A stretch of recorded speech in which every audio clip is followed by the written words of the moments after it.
Welcome back, YouTubers, to another Smackdown review with us. The British. Fist. Ka-ching. Indeed, the echoes are waving around this place as we review Smackdown today. I am Mr. Parkin. This guy sitting next to me is NJ. What's up? Make sure you go subscribe above, like this video, and comment your thoughts on this episode of Smackdown down in that comment section below.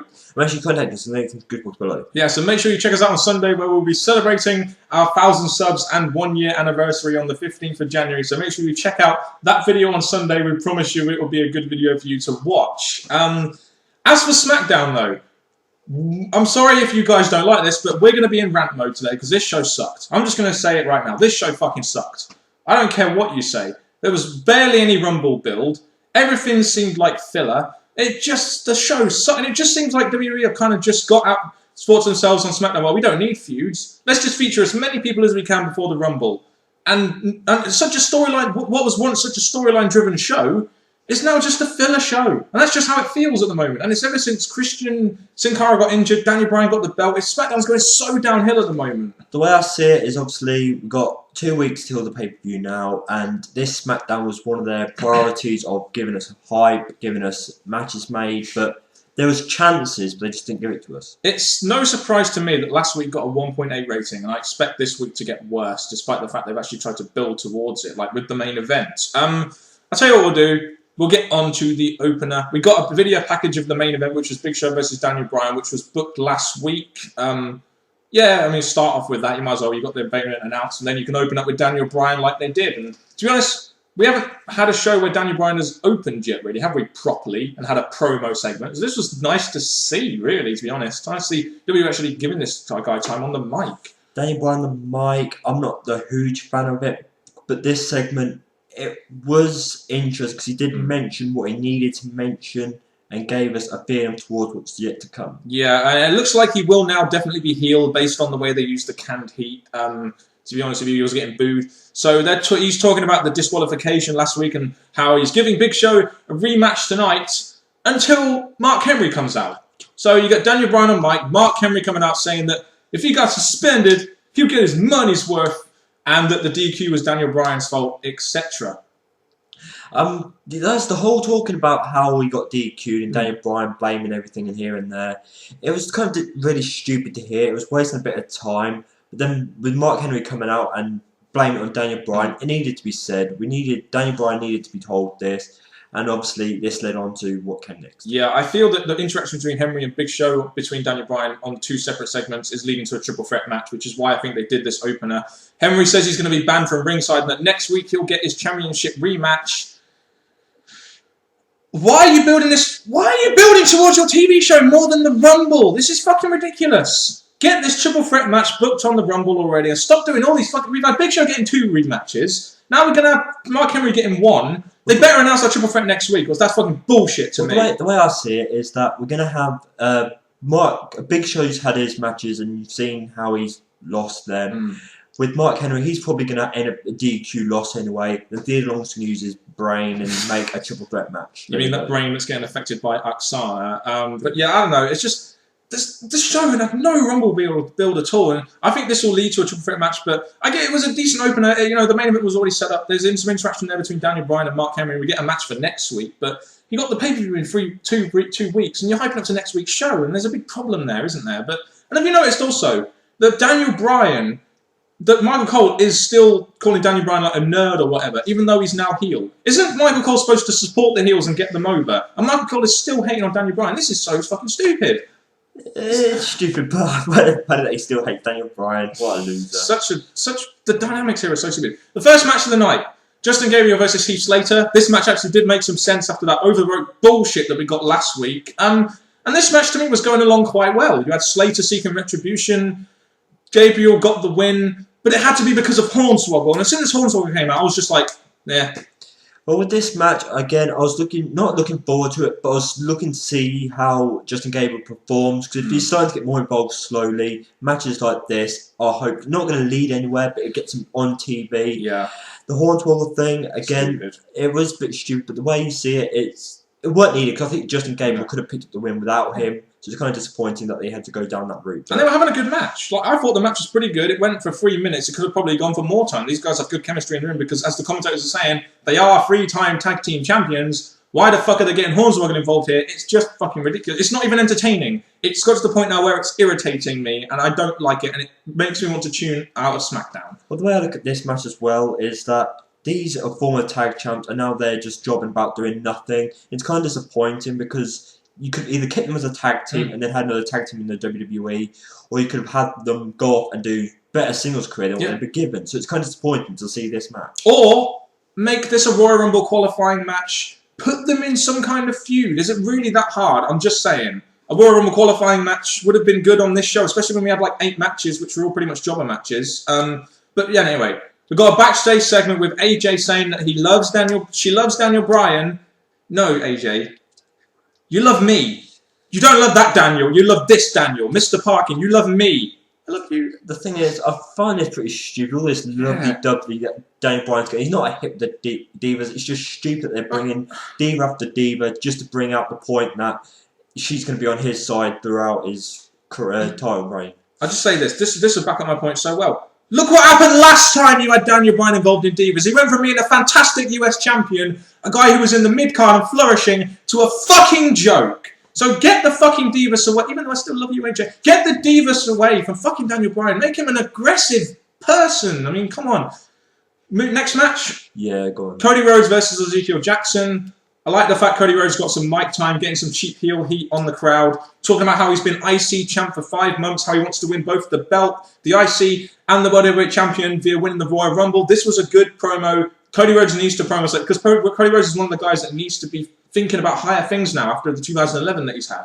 Well, the way it goes with Cody Rhodes is that he's at a place in his career where we know he's good on mic, we know he's got the in-wrestling skills, so the fact that he's progressing, he's saying that 2012 is going to be a better year for him, and he's going to grow into the World Heavyweight Champion and all that, it's definitely showing direction, showing you confidence, and showing that he's actually thinking more of his career, which is what we need from him. Just imagine this, NJ. My boy winning the Royal Rumble and holding both the Intercontinental Championship and the World Heavyweight Championship, a feat which Ultimate Warrior himself, who was a top babyface in the Golden Era, had did. You know, imagine if that happened with Cody Rhodes, how awesome that would be and how much I would mark out. It would be interesting to see. The match itself, though, Cody Rhodes versus Ezekiel Jackson, this was 2 minutes long. Like, Ezekiel Jackson is a massive guy. Believably, for Cody Rhodes, it's not really believable for Cody Rhodes to be beating Ezekiel Jackson in 2 minutes. I'm just saying, he's a massive guy. This match should have gone on a little bit longer and it would have been a bit more of a believable. It was just a squash, but it wasn't a believable squash. No, with this match, again, yes, Zeke's not anywhere where he used to be. I'm thinking, even though he's not where he used to be, he's still a big guy. So for him to not perform longer than 2 minutes is disappointing. And I was trying to think, because this is probably the shortest match of the night. No, apart from the Divas. And the Funkasaurus match, but we'll get to that later. Yeah. And I was just thinking, this is kind of disappointing, because with the IC champion, versus a big guy, I think it's been a bit more time to give this match a bit more build for both of them. It's been 5 months now since Cody Rhodes beat Ezekiel Jackson for the belt. And look how far Cody Rhodes has come, and look how far down Jackson's gone. I think that says so much about those two. But anyway, next match. Ted DiBiase versus Drew McIntyre. This was Drew McIntyre's, last chance match, I guess, even though they didn't really make that too much of a big deal about it in the match, did they? But, Drew didn't even get an entrance. Hunico and Camacho come to the ringside, and I'm thinking to myself, oh, they're going to continue this storyline. Drew McIntyre's got on TV for the 3rd time in a row, but he loses. DiBiase gets the win. You had a perfect opportunity with Hunico there on commentary to continue a storyline and get Drew McIntyre a win, but it didn't happen. Well, the thing is, as soon as I saw that he was going to face Ted, I thought, okay, you're not really going to make Ted look bad when he's in a feud now with Hunico. So I just thought the result is there, playing there, and just didn't like it. I just hope this leads to something good for Drew. They can't have just had him on TV for 3 weeks just to fire him. I hope this leads to something good to him on SmackDown, because the guy is talented. We know that. For him to just get buried off TV like that was stupid. And now, I just hope this leads to something good. I'm just saying. So really, I didn't like this segment, but that's just because all the segments were horrible shit. No, and somehow, I want to see which direction they go with Drew now, because he's lost his last match. It's left us wondering, is his career over? Or are they going to somehow make something next week? Or whatever. I just want to see something happen here instead of him just letting go like that. I think SmackDown really needs some Raw guys on their show in the Super Show, because today was just ridiculous in terms of star power, wasn't it? They need some Raw guys. They need to use this Super Show thing on SmackDown as well, because there's no Raw guys on there, whereas SmackDown guys are always on Raw, and Raw guys are never on SmackDown to help them out and get some star power, because this show really needed some star power, I'm just saying. Well, the way the show is flowing, some of these matches were pointless, which could have been done if you hyped up some Raw feuds on SmackDown as well, or something like that. Or had some Royal Rumble qualifying matches. It's just an idea, a simple idea of getting the Royal Rumble featured on TV each week while having matches which could actually mean something rather than just having pointless filler fucking bullshit.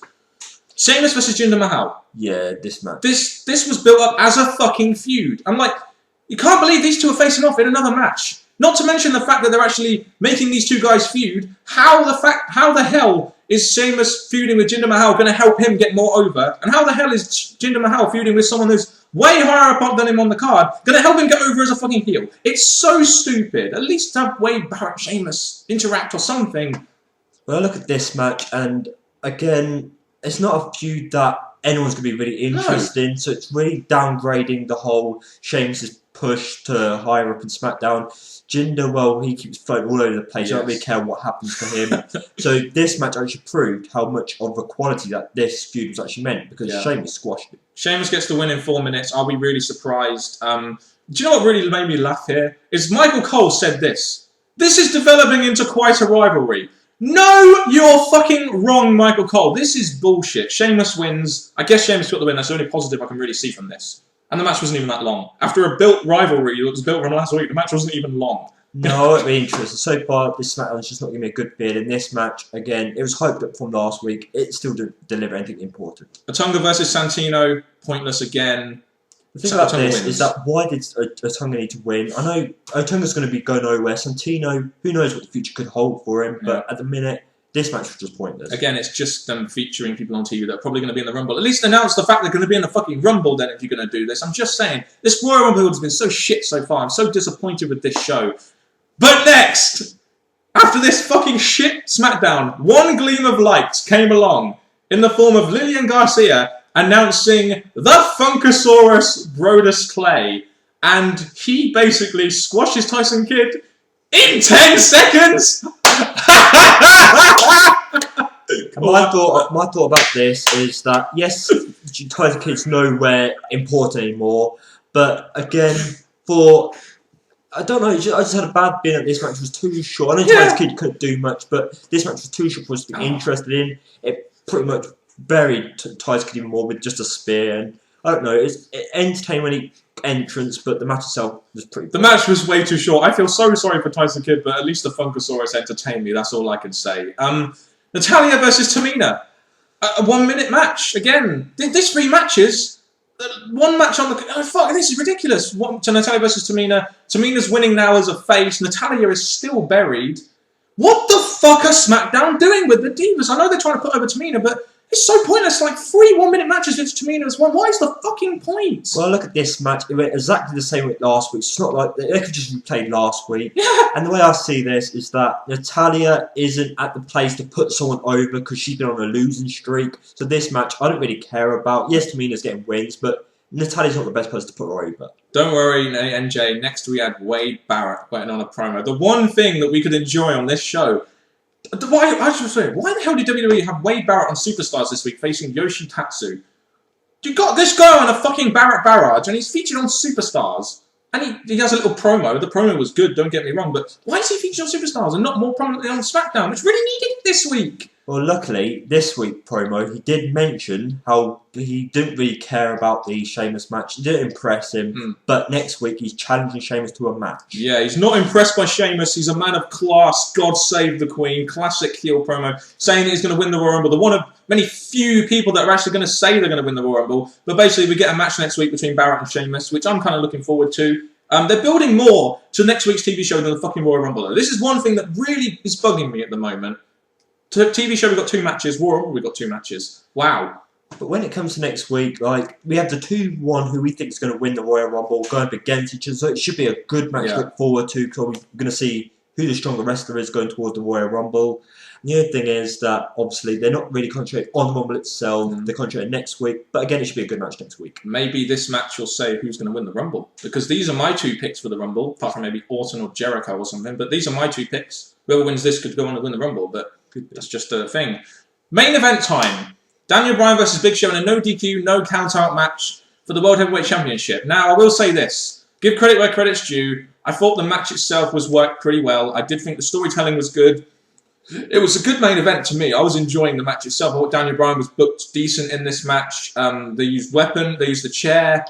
It was all going well until the fucking AJ shit. Well, throughout the night, Daniel Bryan did get featured a lot, and Big Show had segments there, so it all built up to this main event, which I thought was pretty good because it concentrated on the main event.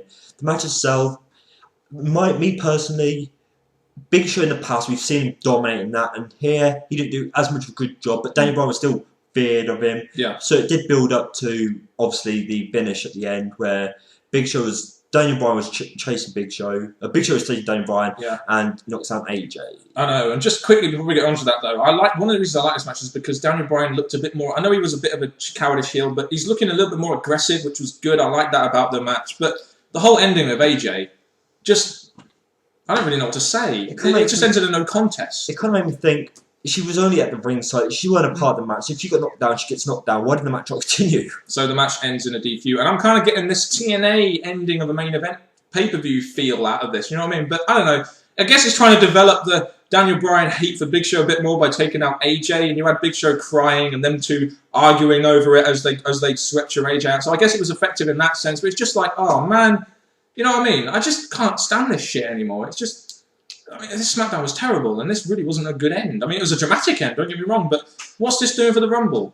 You know, we're now 2 shows away, and we haven't even got our fucking main event of SmackDown for the Royal Rumble. It's fucking ridiculous now. No, but the way I see it, because of how this night went, the way they've had Big Show versus Daniel Bryan for the championship, next we're having Mark Henry versus Daniel Bryan, the fact that they're probably both ended the DQ, we're going to probably have Theodore Long announced a match finally next week. Triple threat match. It has to be now. But you'll have Mark Henry who's got 1 title shot. Big Show's had 2 rematches. Like, okay, whatever then. Whatever. We're going to get this to the Rumble, I guess. So, whatever it is, it's not been well built, so I don't really give a shit. This SmackDown sucked. I'm sorry, but this reminds me of SmackDown when Orton was the champion. And SmackDown was on a good run lately. It was on a good run, and I was enjoying the shows. But now it's just so it's not storyline driven at all, and it's really hurting the shows. And they're building up more to next week's TV show than they are the fucking Rumble. And it's just so disappointing. I look at this, and like I said at the beginning, there was many times when a match could have been made for the Rumble. They could have maybe hyped up something towards the Rumble, but they only showed video packages of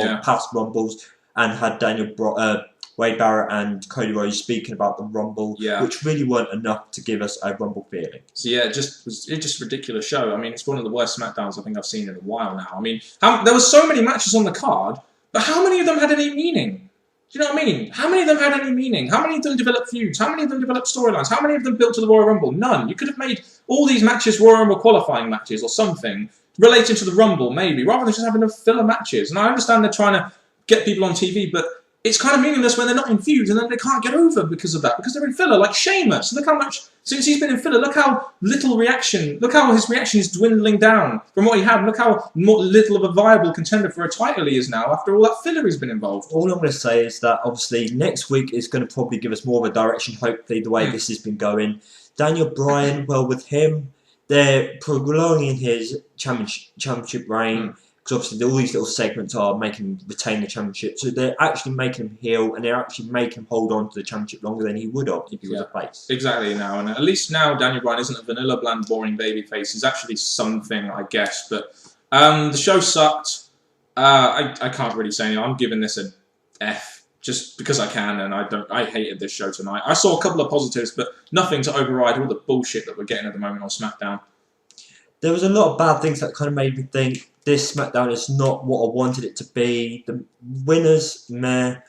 All I'm going to say is probably a C- because there's almost a D, but it's just I really didn't like it. But they had people mentioning the Rumble, which again is not enough, but it was what we needed to hear. C minus, generous. Just saying. Almost a D, but there we go. But yeah, I just think that's such a generous mark for this fucking bullshit SmackDown, in my opinion. But there we go. That's just your opinion, NJ, and I'll give mine too. And I might be being a bit harsh, and I'm sorry if I'm being harsh, but we're going to end this video here now because we're approaching the 20-minute mark, and we're ranting way too much. And I'm sorry about that, but this is just the way we feel about this show. Get your comments on this show down in the comment section below, and NJ, do your thing before to end this review. Well, hopefully you've enjoyed SmackDown, because obviously it was one of the last chances before the Royal Rumble, and they kind of failed this week. All I can say is share your good points, share your bad points in the comments below. And from the British Fist, which is Mr. Parkin, and me, NJ, till next time, people, goodbye.